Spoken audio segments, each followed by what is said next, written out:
So moving on, there was another behavior pattern that we want to talk about, which is bandwagon investing. And this is where everyone is talking about it effect. People want to feel included. They want the thrill. They want to avoid feeling foolish because they missed out on whatever the newest financial trend might be. Dopamine spikes and people start to feel excited and socially validated. I mean, I think this is huge in social media. Yeah, absolutely. And we've seen this for years, right? But it might change. The thing might change, but it's always the same song and dance where, oh, well, it's gone up a whole bunch, so now I want to get into it, which is kind of the opposite. It's not what you're supposed to do. But the pressure on social media just makes it so difficult. It's so tempting, right? Well, they make it seem so easy. Right. Everything on social media is easy, and it applies to everyone when it's generally a very small scope of the population.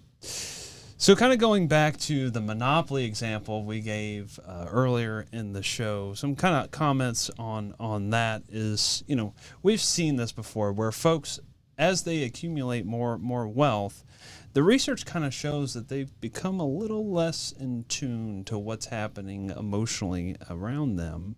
And some of the ways that can happen is couples kind of start to disagree on purchases, or parents have a difficult time setting expectations with their children, and even inter-family issues of, say, siblings might start to judge each other, or parents might start to judge their children. Just a lot of not good things that could happen. There's actually a really good Bob Proctor quote on this is, money makes you more of what you already are.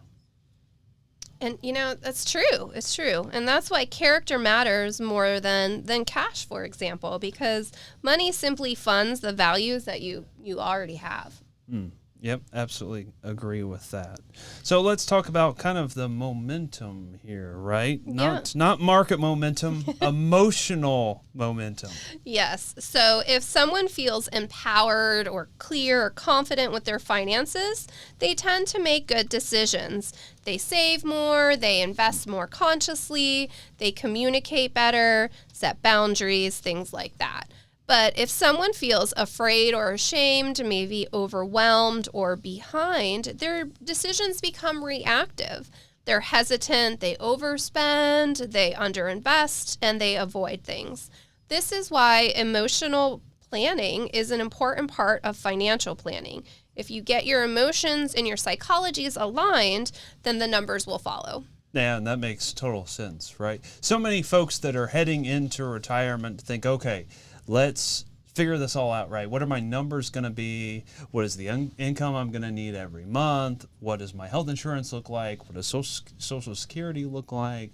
And all that stuff, but kind of skip out a lot of times on the emotional side of things, which is a huge, huge part of it. Well, let's transition a little bit. Let's get practical on this. We're going to give you 5 practical tools that you can use to outsmart your natural wiring, your old money scripts, and kind of get a healthier financial relationship overall.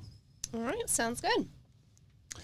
So, if you have any trouble finding the program, head on over to our website, nelsonfinancialplanning.com. Click on the logo that looks most familiar to you, and you will instantly get connected over to our podcast. So let's dive on in here with tool number 1, which is automate everything that you can, right? We talked about this prepping for the show, Christina, on the things that you and I personally automate. Mm-hmm. Yeah, I am a huge fan of automation for myself, especially for our younger investors. I think it helps you start a habit, which is important. Yeah, it certainly is. It's kind of the old set it and forget it rule, right? Mm-hmm. Some of those things you can do with that is your retirement plan, savings, your bills. I know we talked about personally, we set up a lot of bills on autopay, and kind of just helps take it out of the brain, or at least push it more toward the back of the brain. You no longer have to have that forefront thinking, well, what am I, how's my bills going to shake out this month? Yeah, so I look at automation as a compassion for your future self. It takes away the decision-making friction that might be involved in any of the shame loops. And so you don't rely on the discipline, you rely on the structure. And the structure is what wins in your personal finances. Totally agree. Well, go ahead. Oh, I was just going to say that leads us to our next tool. Yes, it does. Which is money rituals. Money rituals. Tool number 2, money rituals. So this tool leans straight into the insights about avoidance and anxiety. People avoid money because they feel emotional discomfort that it brings. But if you turn your finances into a self-check ritual, you shrink the fear dramatically. So for example, you could set a 15-minute ritual, which, maybe you do once a month, which includes looking at your checking and your credit card balances, glancing at your investments, check any upcoming bills, do something like functional, like move some money into savings, and just update one small thing. But just this one thing will help rewire your brain from money equals a threat or a shame to money equals clarity. And I think that one small thing is the key point here, right? If you try and overhaul your whole system, you're just going to get discouraged and overwhelmed and just walk away from the whole thing. I think it's all too much. So if you just kind of start out with one item, like you mentioned, automate $25 to go to your future, to your savings, right?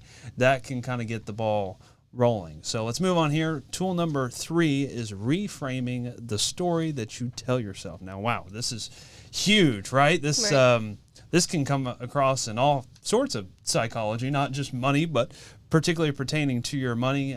Stories you might be telling yourself is, I'm behind, I never learned how to do this money thing, I'm bad with money, I can't get ahead. All things that, oddly enough, social media could influence you to do as well. So kind of like you talked about, opening the statements and sitting down and forcing yourself to say, okay, it's time, I'm going to take care of this, and I'm going to reframe my own story that I've been telling myself all these years. Right, and that's because money affects behavior. It affects your empathy and your perception, including how we judge ourselves. And most of us can probably say we're all our biggest critic.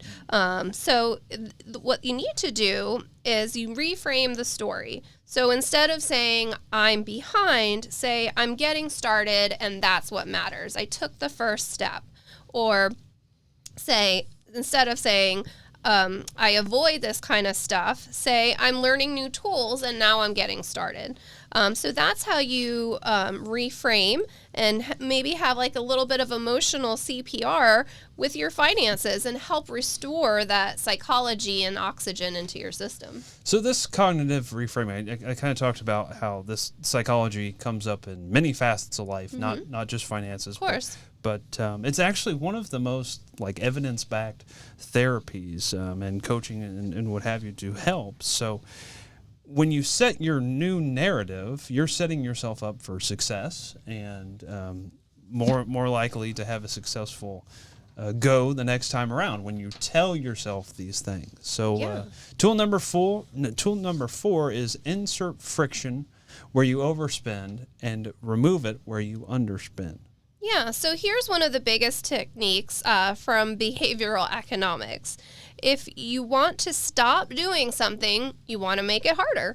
If you want to stop doing something, then you make it harder, and then if you want to start doing something, you make it easier. So, for example, if you overspend, maybe remove the credit cards from your favorite websites or from your browser.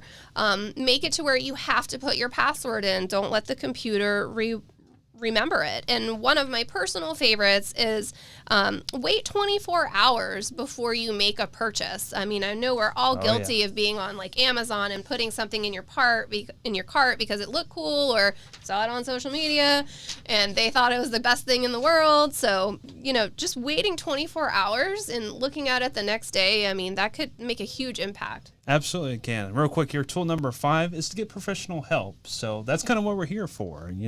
Give us a phone call, 407-629-6477.